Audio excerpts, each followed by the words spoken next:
Yes, hello, mayong buntag. Padung tas merkado, guys. We are we are we are we not that there is a public market sa Kibawe.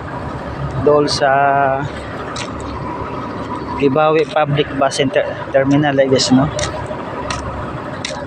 I guess, klaro. So around 5 AM na.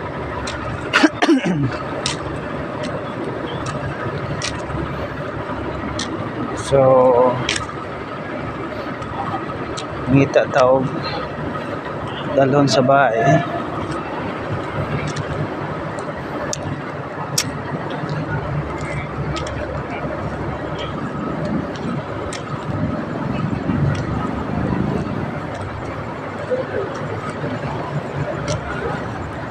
Ini mau, guys.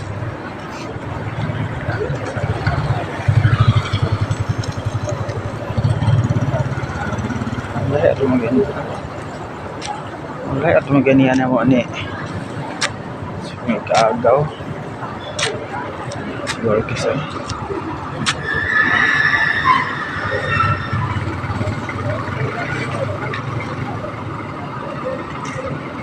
What? So, ulit tagtag-taon, guys. Ulit tagtag-taon. Inigkayag-hayag na, no? Okay, ako na mag-uusa, guys. Ako'y kuyog. So, nako diri karon, guys, sa Kibawe Public Bus Terminal. Gikan pa ko sa Misamis Occidental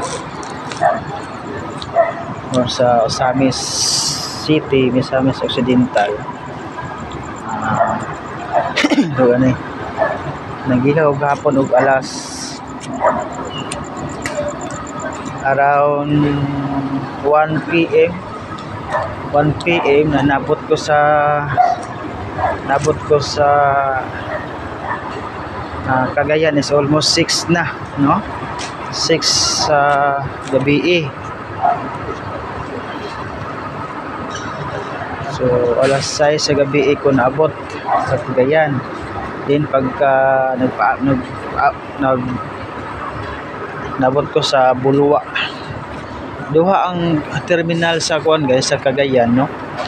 Ang usa is Bulwa or sa West Terminal for Dipolog, Pagadian, Mulabi,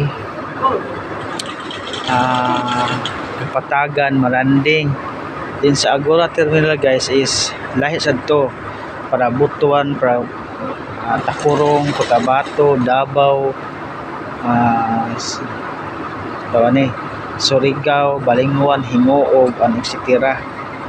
So since nga pa Bukidnon ko gikan sa Bulwa Terminal, sakay na pugo para sa Agora Terminal, kay ang Bulwa is West Terminal.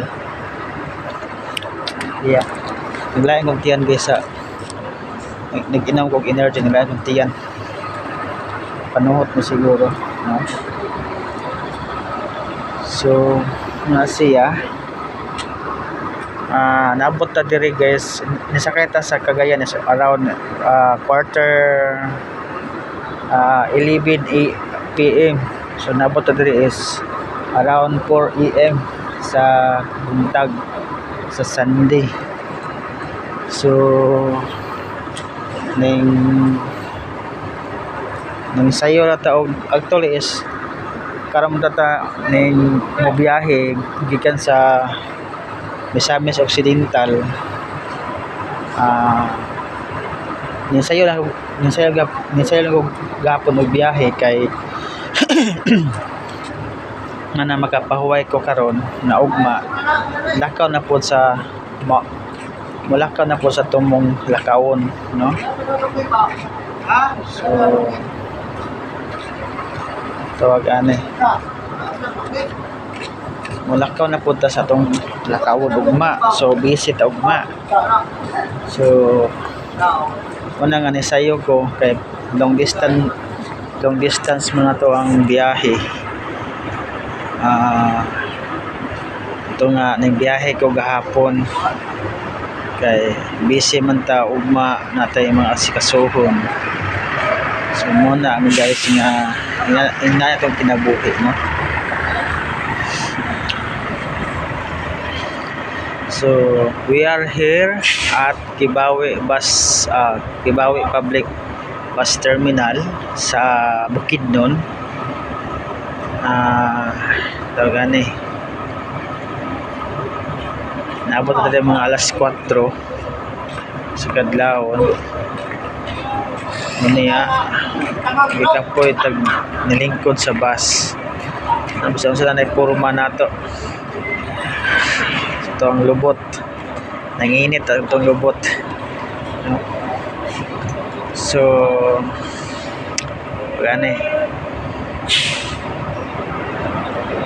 nangyari ko diri guys kay naay property sa ko sa muwang amahan na dapat asikasuhon. Hoping soon ma-okay na, no? So gastuhan gid ni nga pag-arian nako sa igsuon tanang mga igsuon umika sa ka-property sa muwang amahan. So layo guys sa layo Bukidnon, wa kay saktong budget, layo jud.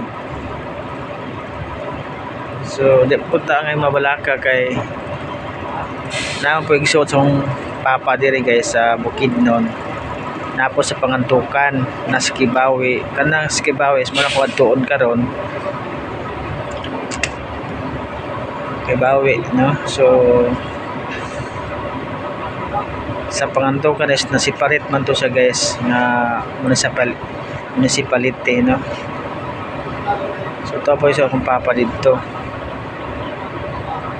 So muna kong lasig lakaw ang biyota sa mga umahan. Manalang guys, sayang kayo guys ang 5 hectares, no? Manalang tag 1 hectare may mga magsuon. Sayang kayo. Lang.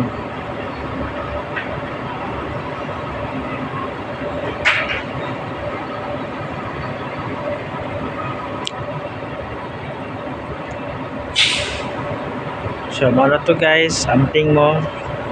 Bye-bye. Kay mga merkado na ta. Kay mo uli na ta sa lahang Tio Garden. Bye-bye. God bless us all. Maayong buntag. Happy Sunday everyone. Paligog like, share, follow sa akong Facebook page account, Sir Pipito Vlog.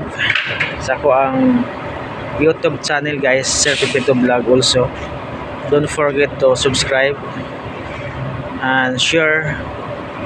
Pindutin ang notification bell para ma-aware mo sa or ma-notify mo kung may mga bagong videos nga gina-upload.